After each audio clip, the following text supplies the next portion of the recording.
In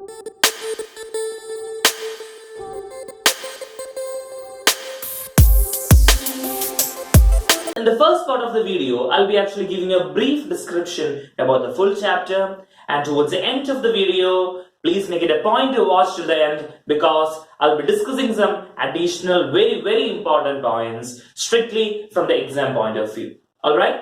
So, talking about gravitation, the first and the foremost thing we have to remember is about a 22-year-old boy who was sitting in his home and he saw an apple fell from an apple tree in the year 1666, or so it is said. So then, at that time, Newton had this idea strike him about gravitation. And that was the beginning of the learning or the understanding about the concept of gravitation. So first, let's move on to the famous Newton's universal law of gravitation. So Newton's law of gravitation. Now, according to Newton's law, what he said was that every two objects having a mass, every object having a mass will attract each other. So every object having a mass is bound to attract each other, and we can write that they attract each other with a force which is directly proportional to the product of the masses. Directly proportional to the product of the masses and inversely proportional to the square of the distance between them. Say suppose we have two masses m1 and m2 over here. The distance between them is r.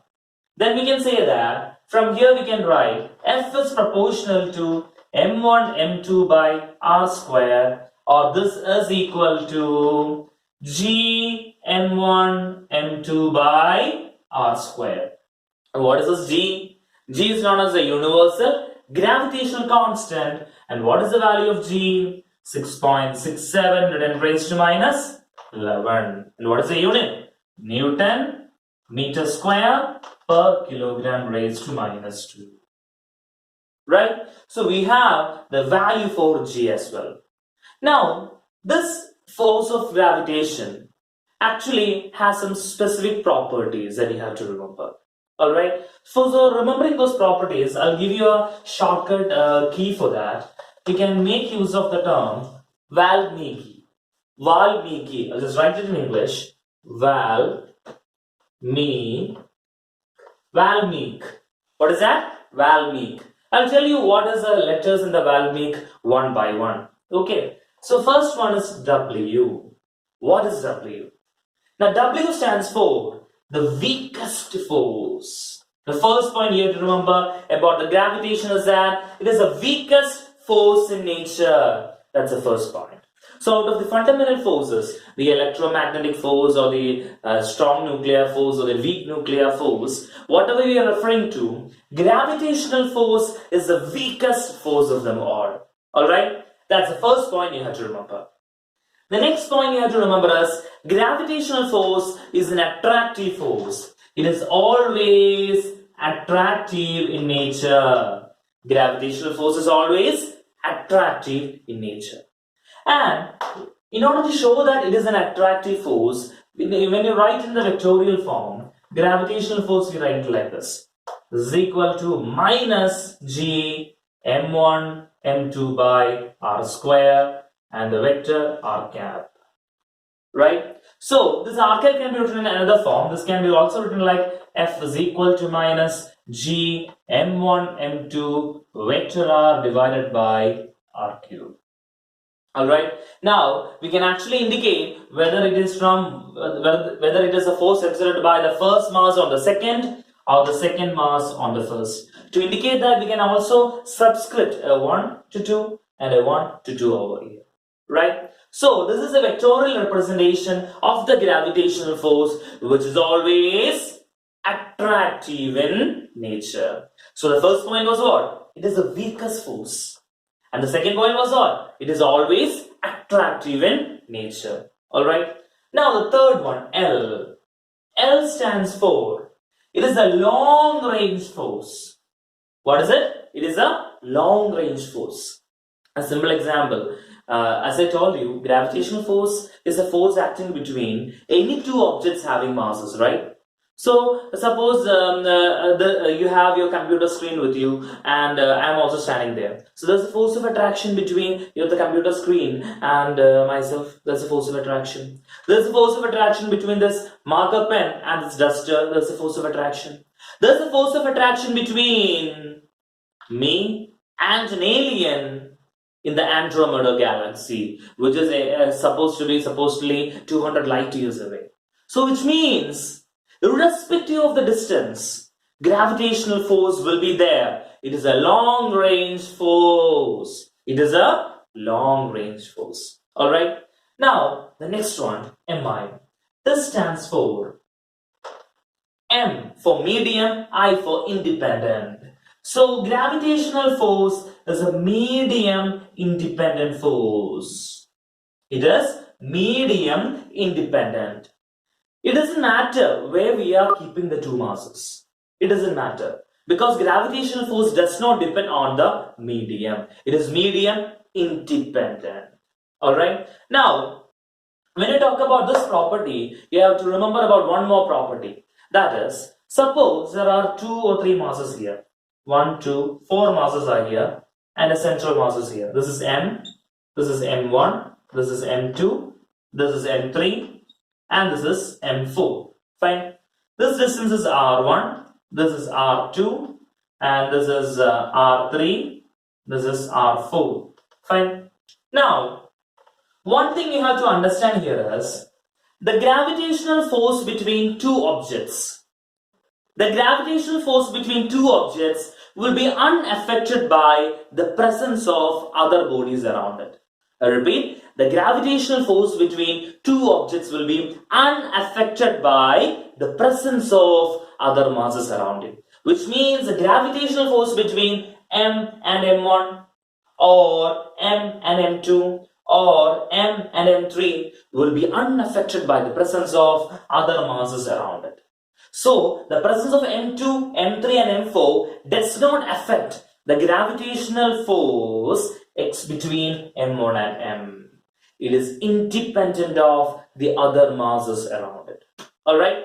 Now, another point you have to remember is, however, the force experienced by the mass M, I repeat, the force experienced by the mass M depends on all the masses. Depends on all the masses around it. So the gravitational force between two masses is independent of the presence of other masses. But at the same time, the gravitational force experienced by M, write it as Fm, will be equal to minus G M.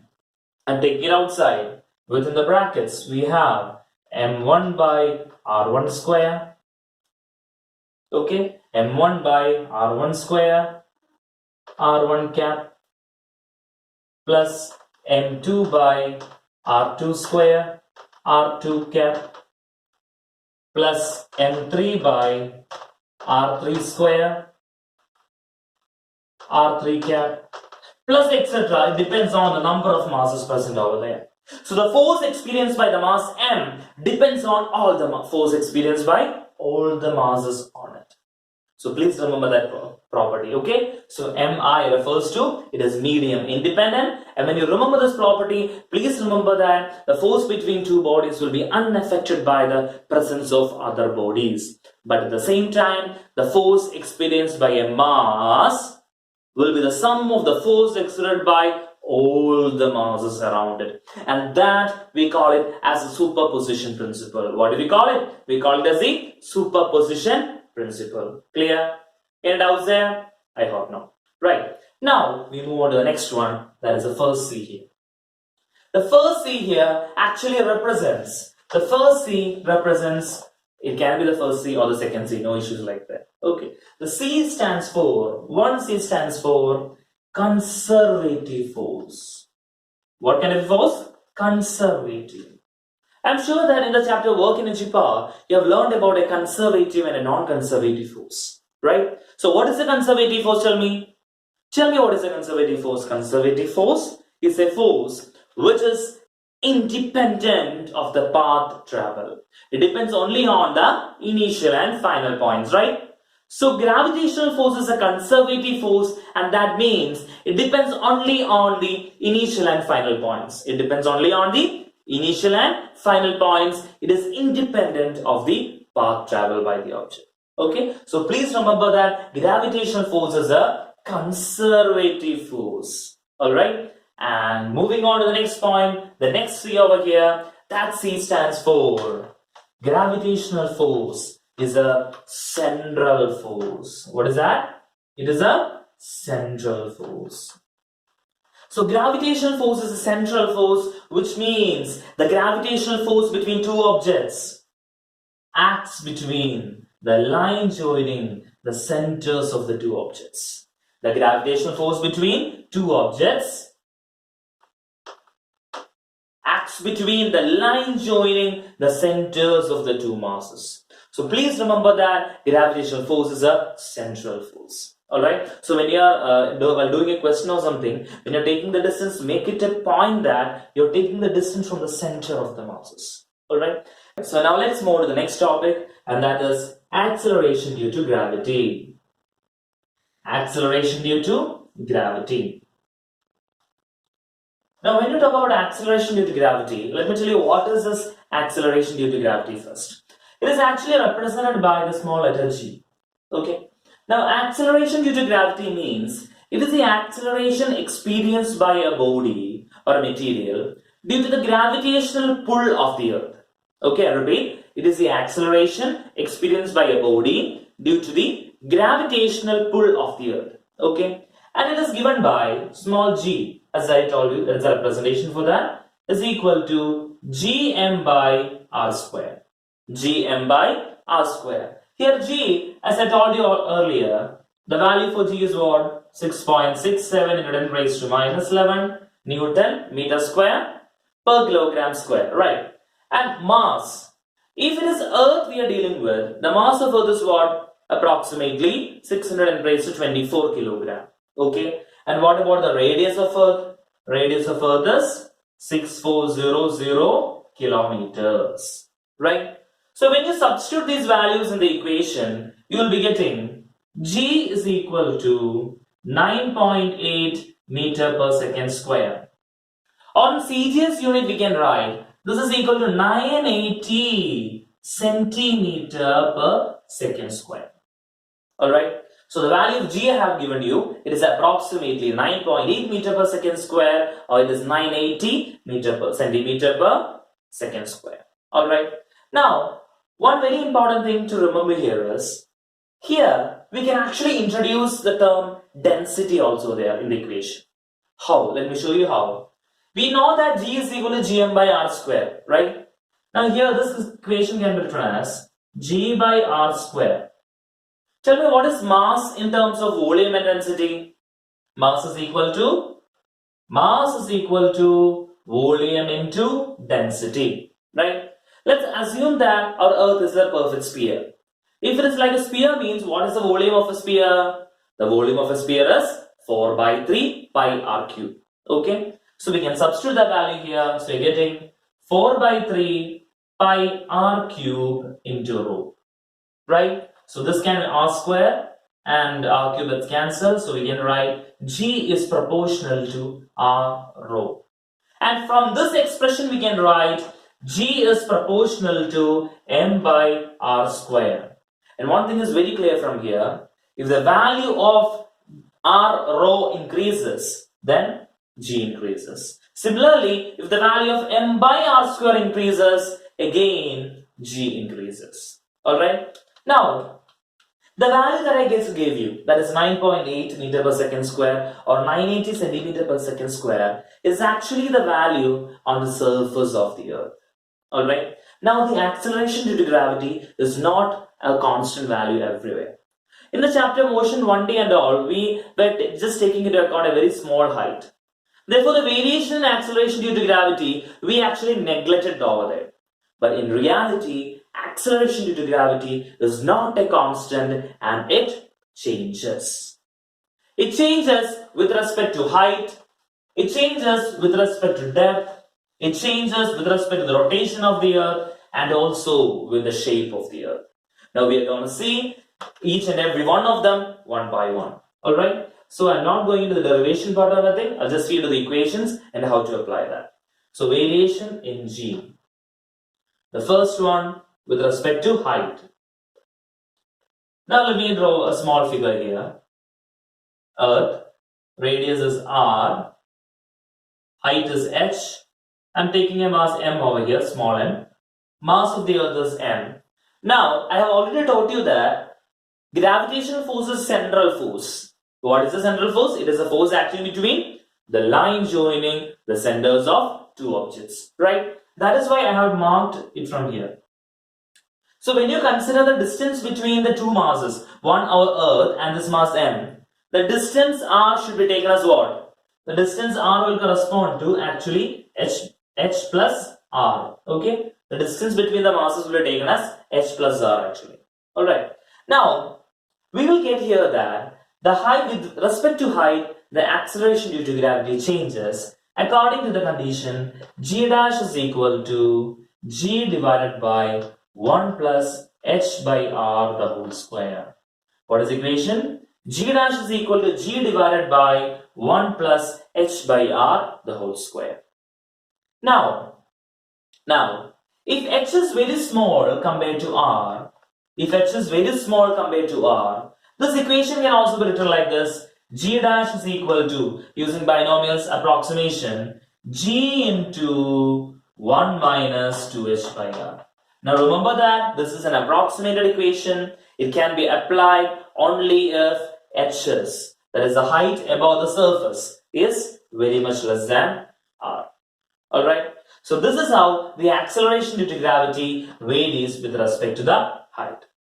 So as you can see here from this equation, when the height is increased, when h increases, h by r increases. Now when h by r increases, this denominator increases. When denominator increases, g dash value decreases. Which means with an increase in the value of height, the g dash or the acceleration due to gravity goes on decreasing. It goes on decreasing. Clear? So with respect to the altitude or with respect to the height, the g dash value is decreasing. Okay. Now suppose in a question you are asked, it is actually a previous year question, in a question it is asked to find out the percentage decrease in the acceleration due to gravity. What is the question? The percentage decrease in the acceleration due to gravity with respect to the altitude. Then you can simply remember this condition, delta g by g into 100. The percentage decrease in the acceleration due to gravity with respect to the altitude is equal to 2h by r into 100. Please remember this condition. It will be equal to what? 2h by r into 100. Alright, so I hope this is clear for you. And now we are moving on to the second way in which the acceleration due to gravity can vary, and that is with respect to the depth. Okay, so the second one, depth. So let me draw this figure again. Assume it is a sphere, okay? Now, this is the radius of the earth. I'm considering a mass small m over here at a depth d below the surface of the earth. I'm considering a mass m is at a depth d below the surface of the earth. And at this point, the acceleration due to gravity is given by g dash is equal to g into 1 minus d by r. What is g dash is equal to? G into 1 minus d by r.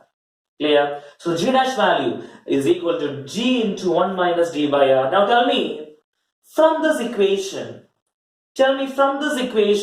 what will be the acceleration due to gravity at the center of the earth?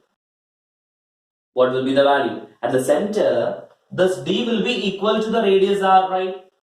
At the center, the depth d will be equal to the radius r, which means from this equation you get g into 1 minus r by r, that is 1 minus 1. So the center acceleration due to gravity is 0. So something is very clear from here, right? So with respect to the height, the acceleration due to gravity is decreasing, and with depth also the acceleration due to gravity is actually decreasing, and at the center of the earth the acceleration due to gravity is what? It is 0. Alright, so please remember those equations related to altitude and with respect to the depth. Clear? Right? So let's move on to the next way in which it can vary, that is with respect to the rotation of the earth. So the third one, with respect to the rotation of the earth. It can be earth or any other planets, okay? No issues there. With respect to the rotation of the earth. Now, let me draw a big figure over here. Now, to learn this condition, you'll have to learn about an angle, and that is known as latitude. So I'm defining a term here known as latitude. Let me tell you what latitude is. Latitude is the angle made by any point P on the surface of the earth with the equatorial plane. Latitude is the angle made by a line joining any point on the surface of the earth where a mass is placed to the center of the earth with the equatorial plane. Now, equatorial plane means it is a plane passing through the equator, right? So that is latitude. I am sure that you have heard the term latitude and longitude, right? A latitude actually divides the earth into a north and southern hemisphere, and a longitude actually divides the earth into the west and the east portions, right? Okay, so we have defined an angle lambda there. Lambda is known as latitude. Now we know that Earth is in a circular motion on its own axis, right? So when the Earth is rotating on its own axis, that means that every object on the surface of the Earth is rotating. We are rotating right now. The mobile phone is rotating right now. The duster is rotating right now. Every object on the surface of the Earth is rotating, right? Now, every rotating object has a force. Every rotating object, every object moving in a circular path experiences a force. What is that? Away from the center, we have a centrifugal force, right? Now, using all those conditions, we obtain the result for the variation in acceleration due to gravity with the rotation of the earth as g dash is equal to g minus r omega square cos square lambda. Very important relation, okay? Previously, questions have come from this portion. G dash is equal to G minus R omega square cos square lambda. Here, R, as you know, it is the radius of the earth, okay? Radius of the earth. Omega is the angular velocity. It is the angular velocity with which the earth is rotating. Now, we already know the time period, right? And is there any relation between time period and omega? Tell me. Yes, what is the relation? 2 pi by t. For a complete rotation, approximately 24 hours. So omega is equal to 2 pi by t, right? Now, lambda. What was lambda? It is a latitude. It is a latitude. Okay? So with respect to the rotation of the earth, the acceleration due to gravity varies according to the equation g dash is equal to g minus r omega square cos square lambda, where omega is 2 pi by t, which is the angular velocity. Alright, now let me consider two situations here. Suppose I am taking a point P along the equatorial plane. The point P I am taking it over here. If I am taking my point P over here, tell me what will be the value of lambda? The point P is along the equator itself, right? So what will be the value of lambda? Yeah, the value of lambda will be 0. If lambda is 0, we can write G equator is equal to what? Lambda is 0. What is cos 0? Cos 0 is 1. So this expression can be written as G minus R omega square. G earth is equal to G minus R omega square. Alright. Similarly, suppose my point P is at the pole. Suppose my point P is the pole means what will be the value of lambda? Lambda will be 90 degree. So I can write G pole is equal to cos 90. What is cos 90 or cos square 90? 0, right? So this will be G itself. So at the equator, the acceleration due to gravity is G minus R omega square. At the poles, it is equal to G. Clear? Any doubts? If you have any doubts, feel free to comment below. Alright? Okay, so GE and GP I have written here. At the poles and at the equator. Now tell me one answer for one question. Which is greater? Is acceleration due to gravity at the equator greater or the poles? From the equation is very clear, right? This is G minus R omega square and this is just G. Which means at the poles, the acceleration due to gravity is much greater than that at the equator. A factor of R omega square is coming there. So the difference in the acceleration due to gravity at the pole and the equator is what? It is R omega square. It is what? R omega square. Clear? Right. Now moving on to the next kind, and that is with the shape of the earth. Now, what is the real shape of the earth? The shape of the earth is? Yeah, it is actually not a perfect sphere, is it? Is it? No, it is not. So since it is not a sphere, it is actually bulging at the equator and flattened at the poles, right? Bulging at the equator and flattened at the poles, right? Which means here, if you use a simple common sense itself, it will be very clear. Here, the corresponding distance from the center will be greater compared to this point, right? Which means at the equator, the acceleration due to gravity will be less. Why? We know that G is equal to Gm by R square, right? When you take this point into consideration, the distance here will be greater. The denominator will be greater, and the denominator is greater means the G at this point will be less compared to the G at this point. Which is the same conclusion that we just wrote just now using the rotation of the earth condition. What was that? At the pole, the acceleration due to gravity is greater compared to the equator by the factor R omega square. Clear? Right? So we have learned the four variations or the four kinds of variation that we can observe for acceleration due to gravity. One with respect to the height, one with respect to the depth, then with the rotation of the earth, and also with the shape of the earth. Alright, the third one and the fourth one you can correlate and learn. Okay, no issues there, right? Clear? Right. So let's move on to the next term, and very important term you have to learn in gravitation, that is gravitational field. Gravitational field.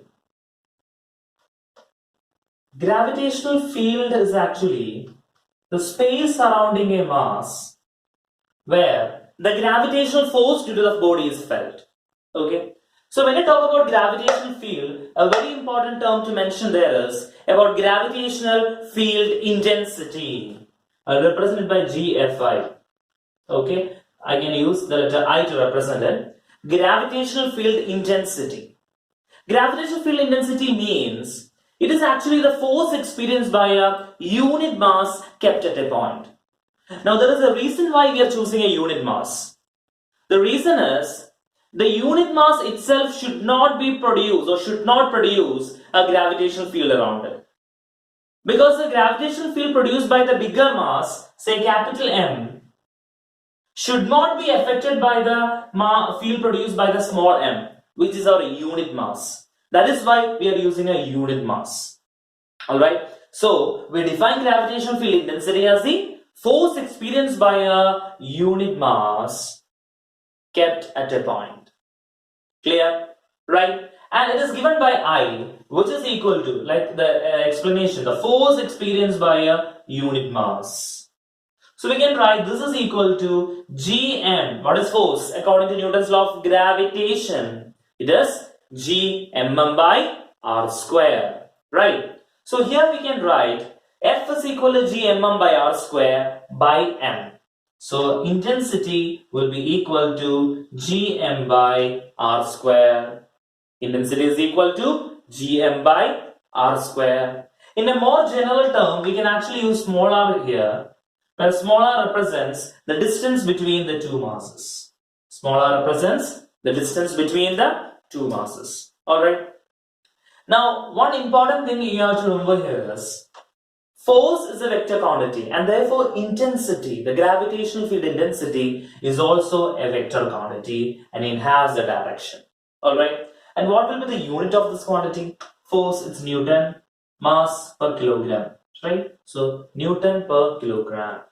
Or we can also write it as meter per second square. That's another unit for gravitational field intensity. Alright, now when we consider a mass m here, another mass m1, another mass m2, and another mass m3 over here. Okay, the distances is r1, sorry, maybe r3. This is r1 and this is r2. Okay, now suppose we need to write the equation or the expression for the gravitational field intensity at the point M. How do you write it? So at the point M, at the point where M is located, the mass M1 is exerting a force, the mass M2 is exerting a force, the mass M3 is exerting a force, right? So the gravitational field at that point is given by I1 plus I2 plus I3. The gravitational field intensity at that point will be equal to I1. What is I1? I1 will be equal to GM1 by R1 square, right? So we have to write in the vectorial form. So I is equal to I1 plus I2 plus I3 is the force, or the gravitational field experienced at the point where the mass M is located. Alright. Now, suppose in the question you are given two masses. Suppose in the question you are given two masses separated by a distance d. This mass is M1 and this is M2. Suppose they are asking you to find out the point where the gravitational field intensity is 0. We are supposed to find out the point where the gravitational field intensity is 0. Now, so let me give you a shortcut equation to do that, and the point x, the distance x, will be equal to root m1 into d divided by root m1 plus root m2. Please remember this equation for doing the questions in no time. So x is equal to root m1 d by root m1 plus m2. And x, remember, x is the distance from m1. Alright. So when you do this question, it's very important to see the options. Because sometimes they might be asking you the distance from m2. Okay. So make sure that you get the answer in the correct manner. If you get the value of x, you can easily find out what is this. Right. Okay. So that is about gravitational field intensity. Clear? And just let me ask you one more thing. We have already written the equation like this, right? Gm by r square, right? Suppose r is infinity. At infinity, what will be the gravitational field intensity? At infinity, r is infinity. 1 by infinity is what? 1 by infinity is 0. What is intensity? Intensity is equal to 0 at infinity. Alright. So remember these conditions regarding a gravitational field intensity. Right. Now let's move on to the next term, and that is gravitational potential. Gravitational potential. Now gravitational potential means it is defined as the negative of the work done to bring a unit mass from infinity to a point. I repeat once again, it is defined as the negative of the work done to bring a unit mass from infinity to a point, right? And we can write the intensity in terms of the gravitational potential like this. I is equal to minus dV by dr. What is dV by dr? It is a potential gradient. It is a potential gradient. Alright. So V is a representative function for gravitational potential, and V is equal to minus Gm by R. V is equal to minus Gm by R. Now, a very important point to remember here is, unlike the case of gravitational field intensity, gravitational potential is not a vector quantity. This is a scalar quantity. This is a scalar quantity. So gravitational potential is a scalar quantity, and therefore, suppose like in the previous case, there was a mass m1, m2 and m3 at the point P where the mass m is placed. We want to find the potential. What do? We just add it up. We don't need to do any vector addition or anything. We just add it up. V1 plus V2 plus V3, or we can write this as minus Gm by R1, and that is M1, right? Minus Gm2 by R2 minus Gm3 by R3. Okay, I have written small m here, capital M here, no issues, right? Okay, so that is the potential. Clear? So gravitational potential is a negative of the work done to bring a body from infinity to a point. Clear? I hope it is clear for you. Right. Now, let's move on to the next term, gravitational potential energy. What is that? Gravitational potential energy. Now, gravitational potential energy is very similar to gravitational potential. Only the change is that in gravitational potential energy, we are bringing a mass m from infinity to a point. So gravitational potential energy is defined as the negative of the work done to bring a mass m from infinity to a point, which means we can write the gravitational potential energy as, the gravitational potential energy can be written as U. I'm using U to represent that, minus Gmm by R. What is it? U is equal to minus Gmm by R. Suppose initially, this is a mass capital M. Initially, the small mass was at a distance R1. Okay, and it is brought over here, and this point is at a distance R2. Once again, initially the mass small m was at a distance R1. It is brought closer, and now it is at a distance R2 from the bigger mass, right? So what is the potential energy, or the change in potential energy now? Final minus initial, right? So we can write like this: U, the change in potential energy, is equal to, what is final potential energy? Minus Gmm by R2, initial potential energy, minus Gmm by R1, or this can be written as Gmm, you can take it outside, right? Within the bracket, 1 by R1 minus 1 by R2. The change in the potential energy also I have expressed. Alright, so remember that whenever you take all these distances, all these are taken from the center. I'm repeatedly telling you, don't get it wrong, all the distances are measured from the center. Which means, if you take the case of Earth, and suppose an object is resting on the surface of the Earth, suppose a mass m is resting on the surface of the Earth, then we can say that this mass has a gravitational potential energy. What is that equal to? That will be equal to minus Gmm by, capital M is the mass of the Earth, by R. Alright, so please remember about the three terms: gravitational potential, gravitational field intensity, and gravitational potential energy.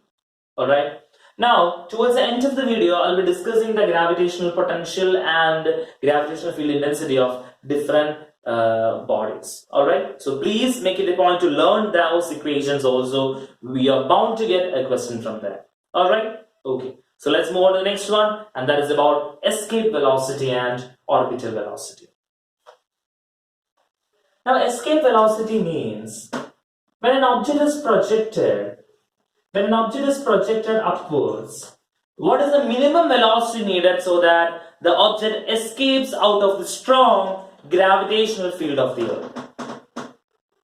That is what is meant by escape velocity. The minimum velocity needed for an object to escape from the strong gravitational field of the Earth.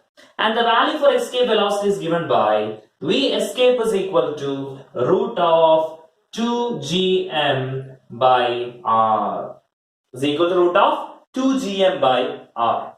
Now this is actually a very general expression. Suppose we are actually launching the satellite or the object from the surface of the earth. Then we can write this equation as, instead of the small r, we can actually use capital R. So this will be because we are launching from the surface of the earth, right? So this distance is capital R, therefore we can use it like 2gm by r.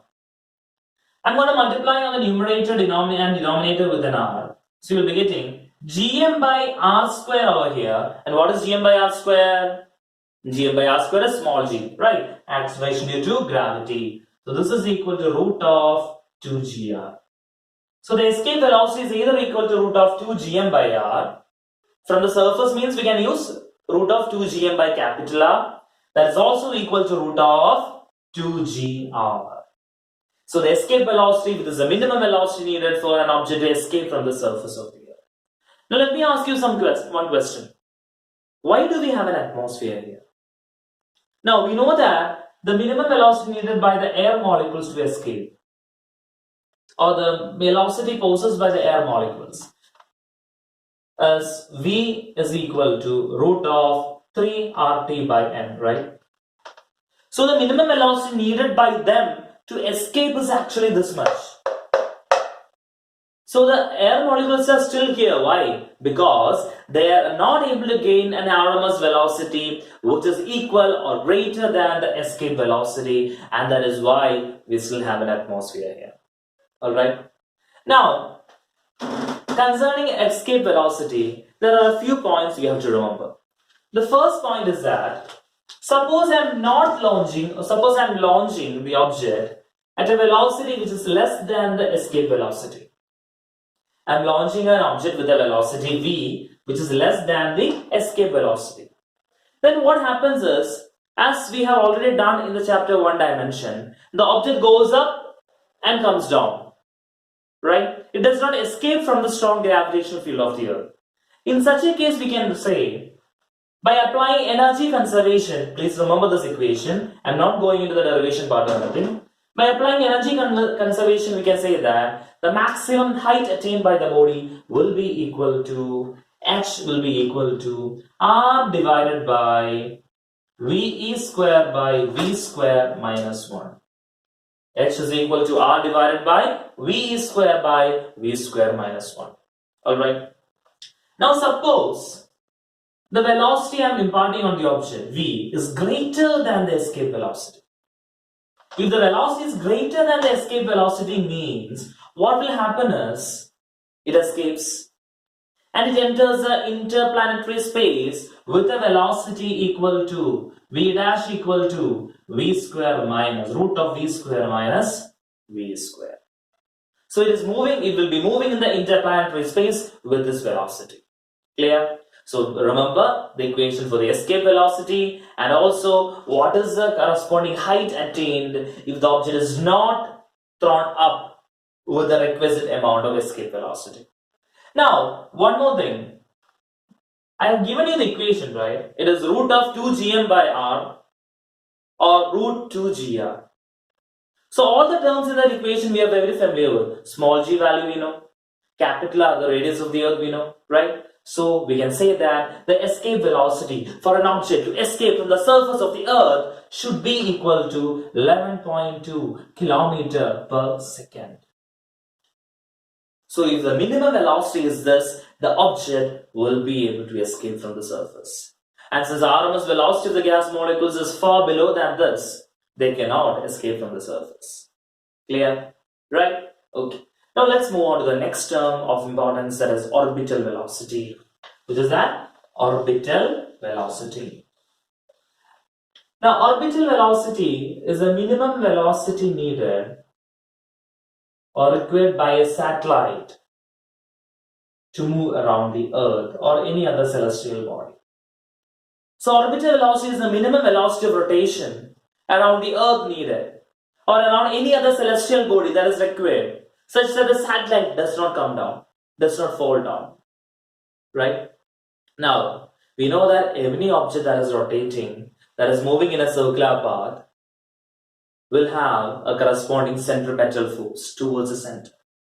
When a satellite is moving around the earth, it also has a centripetal force, and here the gravitational force will be taking care of the needed centripetal force. It will be providing the needed centripetal force here. Alright.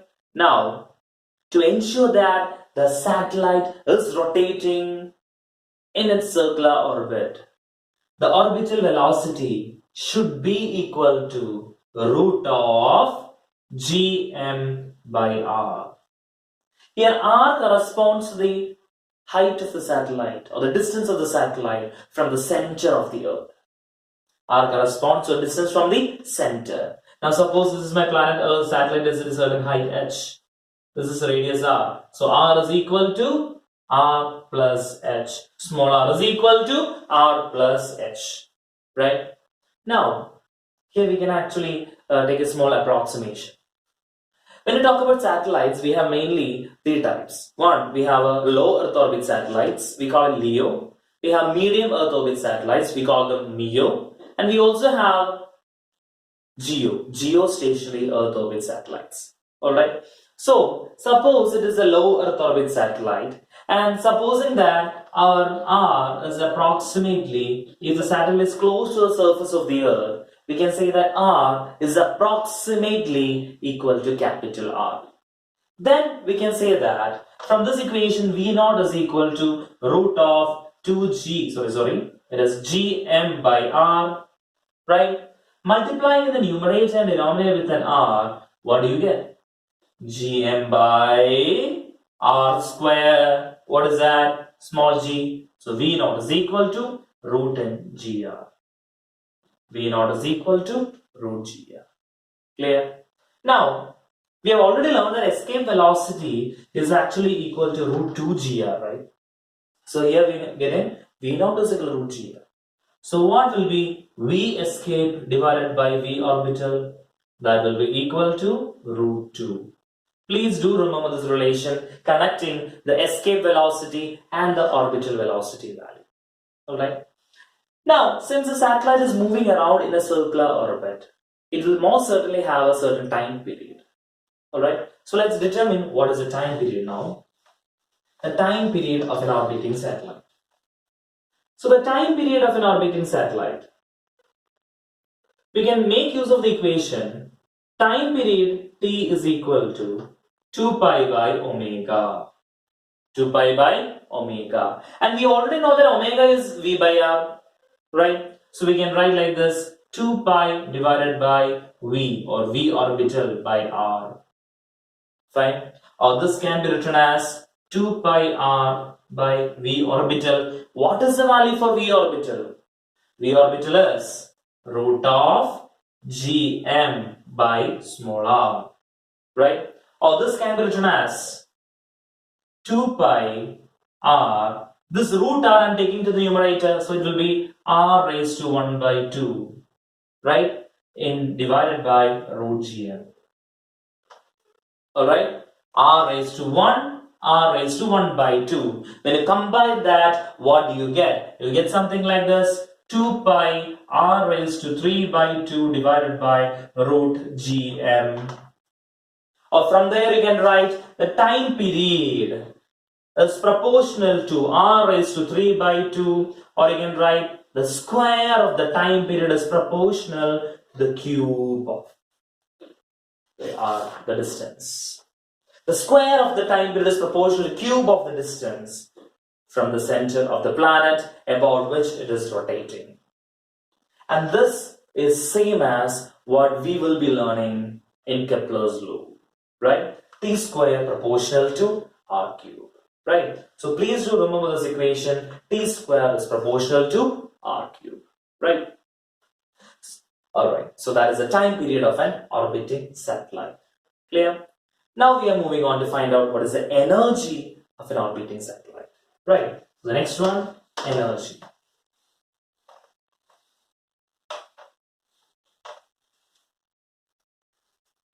Energy of an orbiting satellite. Now let's first talk about the potential energy. Satellite is orbiting at a certain height, say r, from the surface, or at a distance r from the center of the earth or any other planet, okay? So we can write potential energy will be minus gmm by r, right? We already learned the equation for gravitational potential energy, and that is equal to minus gmm by r. And the kinetic energy will correspond to half mv square or half mvo square, which is the orbital velocity. So this can be written as g, vo is what? Root of gm by r, right? So this can be written as gmm by 2r. So we have got the equation for the kinetic energy also. Now how about the total energy? Total energy will be the sum of kinetic plus the potential. So what will be that? Minus gmm by r plus gmm by 2r, and you will be getting it as minus gmm by 2r. So you have the potential energy, you have the kinetic energy, and you have the total energy. Now tell me, what will be the ratio of potential to kinetic to total? What will be the ratio? From here, gmm by r, gmm by r, gmm by r is common for everyone, right? So this can be written as minus 1 is to 1 by 2 is to minus 1 by 2. All this can also be written as, how? Can also be written as minus 2 is to 1 is to minus 1, right? Alright, now let's move on to Kepler's law of planetary motions, right?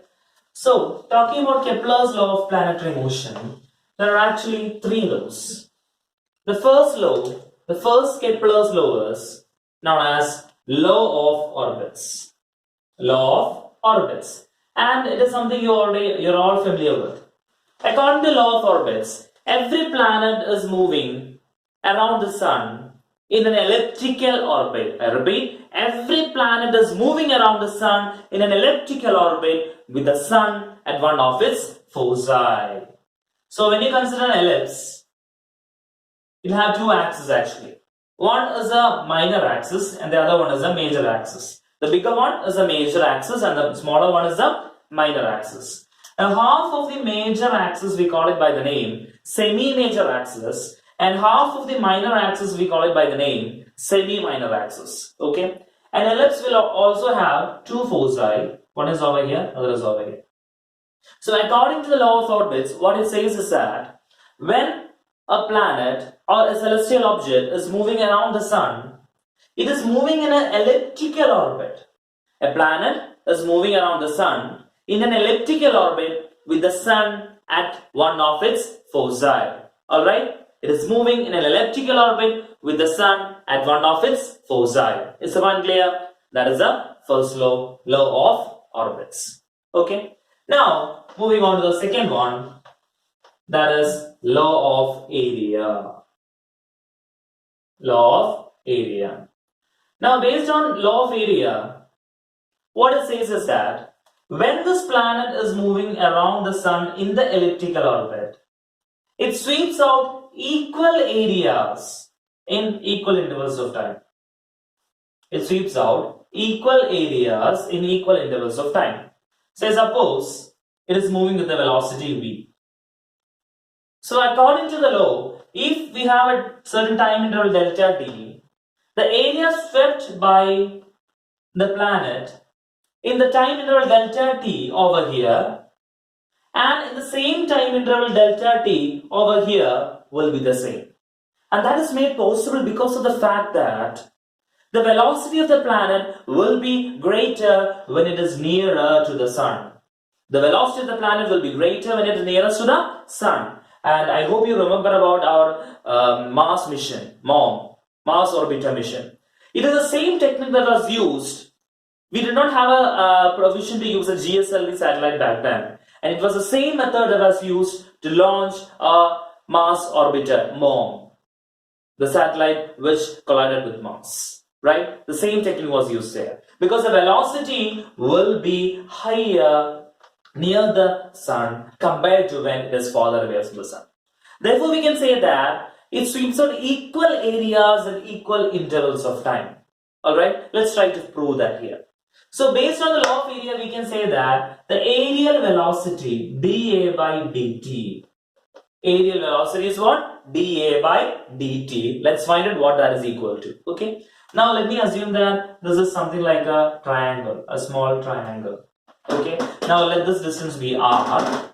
Let that distance be r. Therefore, I can write the area of the triangle is something like half bh, right? Half base into y. So half into. Now the velocity is v, right? The time taken is what? Delta t. So what is this distance traveled? It is approximately v delta t. Okay, v delta t. We can write. So the base we can write it as v delta t, and the height we can take it as r. Therefore, this will be half into v delta t into r divided by dt. Right? It's a very small time. It's a very small time. So we can write it as dt. We can take the time as small time dt. Therefore, we get something like this. Or this is equal to half into VR. What is that equal to? Half into VR. Clear? Now, multiply the numerator and denominator with an m. So what do you get? MVR. What is MVR? MVR is angular momentum. You get L by 2m. Now, based on angular momentum conservation, we know that L is conserved, L is a constant. When no external forces are acting there, or no external torque is there, L is a constant, right? Mass is already a constant. So we can say that the aerial velocity is a constant. Therefore, the law of area is valid. It sweeps out equal areas in equal intervals of time. It sweeps out equal areas in equal intervals of time. Alright? And now, moving on to the third one. The third one is something which I already have shown you. That is actually the law of periods. Now, based on the law of periods, what it says is that the square of the time period is proportional to the cube of the semi-major axis. The square of the time period is proportional to the cube of the semi-major axis. Okay. Now, sometimes in almost all the cases, we actually consider that the satellite and everything is moving in a circular path, right? Therefore, in such situations, we can actually take r as the radius also, radius of the path, no issues there. Alright, so t square is proportional to the cube of the semi-major axis, and was Kepler's third law of periods. Alright. So we have actually explained, given you a brief idea on the entire chapter now. Now we'll be moving on to some very important additional points. One by one, I'll be discussing that. Please make it a point to learn all these equations one by one. Alright? Okay, we are going to move on to the gravitational potential and gravitational field associated with different bodies. I've written some equations on the screen, and the corresponding graphs I'll be showing it on the screen for you because I don't have much space over here so that you can see on the screen. So make it a point to make a special note of those graphs also. Okay. Now first I have written a solid sphere and a hollow sphere here. Now the different equations correspond to the gravitational field intensity I and the potential V for a solid sphere and a hollow sphere. Alright, now let me tell you how to learn all these things. When you look at the board, there are a lot of equations and it becomes so like you might get a dizzy head. But it's very simple to remember. Just look here and listen to me very carefully. Now, R greater than R, which means the point where we are considering, the point where we are trying to find the intensity or the potential is outside the sphere. Smaller greater than capital R, that is the meaning. The point is outside the sphere. If a point is outside the sphere means the intensity is given by gm by r square. The potential is given by minus gm by r. And similarly, for outside the sphere, in case of a hollow sphere also, the intensity is given by gm by r square and the potential is given by minus gm by r. What can you understand from that?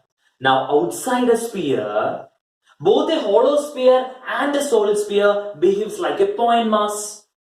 Outside, both of them are behaving like a point mass. Clear? Now, on the surface of the sphere, R is equal to capital R, which means the point we are considering is on the surface of the sphere, right? So in case of the intensity for a solid sphere is gm by r square, and for a potential is minus gm by r.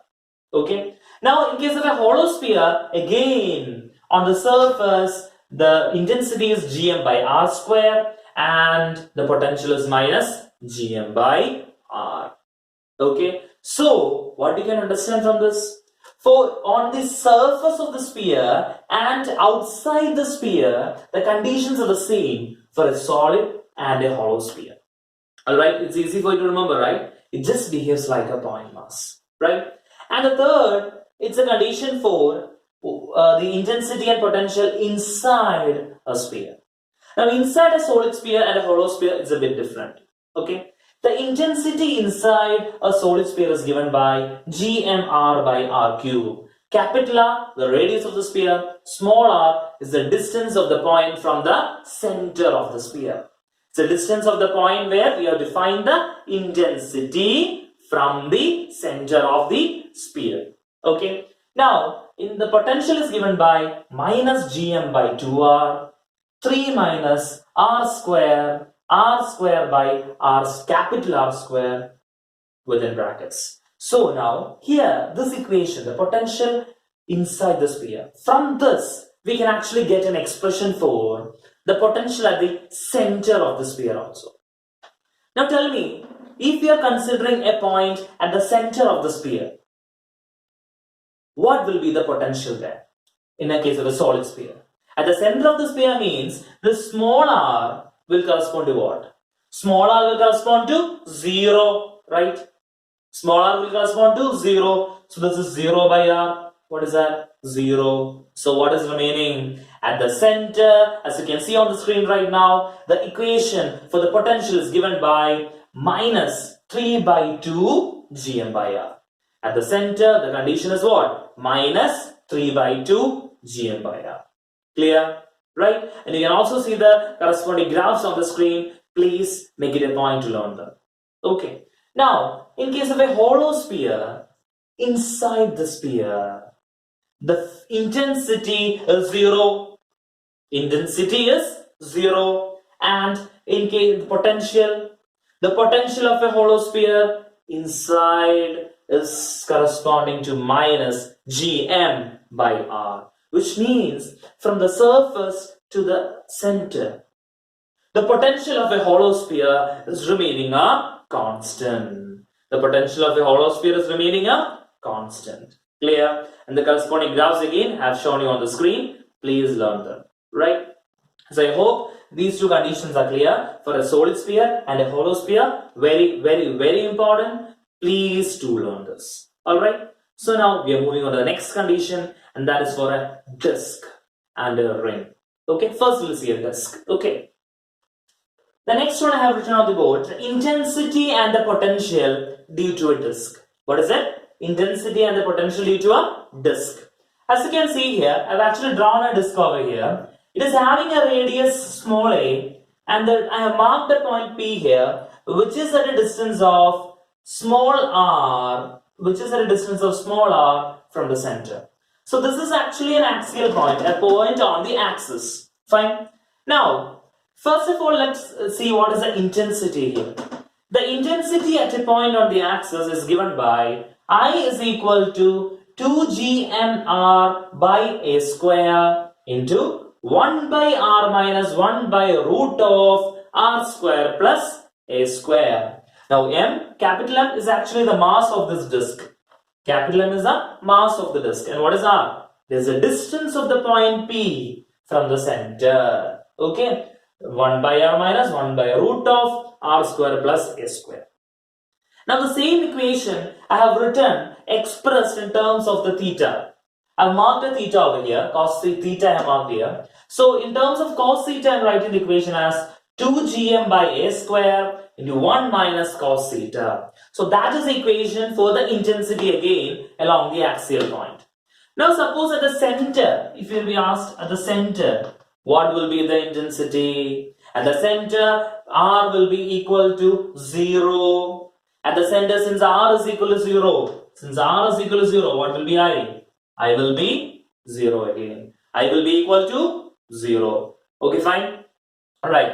Now, what about the potential? The potential is given by minus 2gm by a square within brackets a square plus r square minus r. The potential is given by v is equal to minus 2gm by a square root of a square plus r square minus r. Alright, so please remember these two equations, one corresponding to the intensity of a disk and the second equation, the potential of a disk. Clear? Right. So next move on to the last one concerning the intensity and the potential, and that is a ring. Okay. The intensity and potential due to a uniform circular ring. Okay. Now in case of a uniform circular ring, if you're dealing with that, again I have taken a ring of radius a and the distance of a point P from that center is r. Now in this case, along the axis, the intensity is given by gmr divided by a square plus r square the whole raised to 3 by 2. You know what is m? It is the mass of the ring. What is r? The distance from the center to the point P. What is a? The radius of the ring. Okay. Now, at the center what will happen? Now at the center we know that r will be equal to what? R will be equal to 0. And since r is equal to 0 at the center, we can say that at the center the gravitational field intensity will be 0. At the center the gravitational field intensity will be 0. And now moving on to the potential. Potential of the circular ring is given by minus gm by root of a square plus r square. What is the equation? Minus gm by root of a square plus r square, and again the potential at the center is given by minus gm by a. What is that? Minus gm by a. Alright, so we have discussed what is the intensity and potential due to a hollow sphere, due to a solid sphere, due to a disk, and due to a ring. Now my dear students, it's very important that you learn this, and just remember this. If you need to learn these equations here itself, then this will be useful in the chapter electrostatics also, where we are learning the same equations. The only differences in the constant value, and instead of mass we'll be using the charge q there. That is the only difference there. There we'll be using k. What are those k? 1 by 4 by epsilon 0. That we'll be using in electrostatics. So please make it a point to learn these equations clearly. Alright? Okay. So now we are moving on to some more additional data that is very relevant from strictly based on your exam pattern. Okay. The first one again, if f is proportional to 1 by r raised to n, that is, if something is mentioned in the question something like this, the force between two masses is proportional to 1 by r raised to n. Normally, it is 1 by r square, right?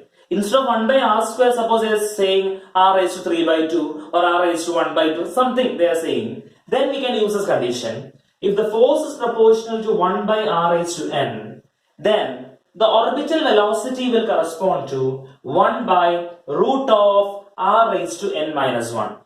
Orbital velocity will be proportional to 1 by root of r raised to n minus 1. Okay. And similarly, the time period will be proportional to r raised to n plus 1 by 2. What is that? Time period will be proportional to r raised to n plus 1 by 2. And this is actually a previous year question, so please learn this. Okay. Right. Now moving on to the second point, it's about GEO. GEO means geostationary Earth orbit satellites, right? Now these satellites have a time period which is equal to that of the time period of rotation of the Earth. Which means in the morning if you see the geostationary satellite over there, at noon time also we can see the satellite over there. The satellite will always be there. Why? Because it is moving with the same time period as that of the Earth. Alright, and it is rotating at a height of about 6r from the surface of the Earth. What is the height? At a height of 6r from the surface of the Earth. Which means, if we calculate the distance from the center of the Earth, the height will be like r plus 6r, that will be a total of 7r. Okay. Now the third point concerning orbital velocity. If the velocity of an orbiting satellite is less than the orbiting velocity, if the velocity of an orbiting satellite is less than the requisite orbital velocity, then what will happen is the satellite will not be able to continue in its circular path. Instead, it will just spiral inward and fall back to the earth. Okay. Now, on the other case, if V is equal to V0, that is, the velocity of the satellite is equal to V0 means, then it will continue to orbit in the circular path. Alright. And if V is greater than V0, what will happen? But here one thing you have to remember is, here V is greater than V0. At the same time, this is less than V escape. Okay. If this is a condition, then what happens is, the satellite will move in an elliptical path. The satellite will be moving in an elliptical path. Okay. Now, if V is equal to V, what is V? V is the escape velocity. If the velocity of the orbiting satellite is equal to V, means it will move in a parabolic path and escape out. It will move in a parabolic path and it will escape out. And at the same time, if V is greater than V, if the velocity is greater than the escape velocity, then it will be moving in a hyperbolic path and again escapes out. Alright, so please remember these conditions. It can actually come as a theoretical question for you in the examination. Okay.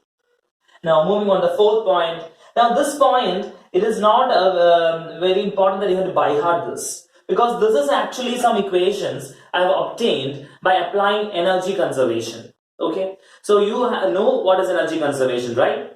I'm not going into that right now. Okay, so applying energy conservation, these relations can be obtained actually, right? Anyway, if you can, please remember these equations also. First case, when the body is moved to a height h above the surface, I'm taking a body of mass m to a height h above the surface, then the work done will be equal to mgr, r is the radius of the earth, divided by 1 plus h by r.